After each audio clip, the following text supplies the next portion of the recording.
எடுத்துக்கங்க. அத தோசைக்கல்ல ஊத்தி அதுக்குன்னு வழக்கமா ஒரு விளக்கமாறு வச்சிருப்பீங்கல்ல? ஆமாங்க.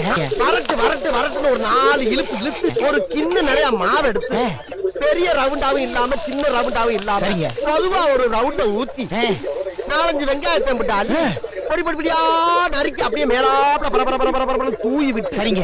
ஒரு நீளமான கேரட் அதையும் பொடி பொடியா நறுக்கி சரிங்க. அப்படியே மேலாப்ல பரபர தூவி விட்டு 16 கரண்டி நெய் எடுத்து சரிங்க. அதுல 6 கரண்டி நெய்ய உள் சைடு அப்படியே லேசா விளாவி விட்டு சரிங்க. 10 கரண்டி நெய்ய தோசைக்கு வெளி சைடு அப்படியே மேலாப்ல விளாவி விட்டு சரிங்க. இட்லி பொடி இருக்கு பாத்தீங்களா, அது அப்படியே அள்ளி மலை சாரல் மாதிரி அதை மேலாப்ல பரபர அப்படியே பேய விட்டு சரிங்க.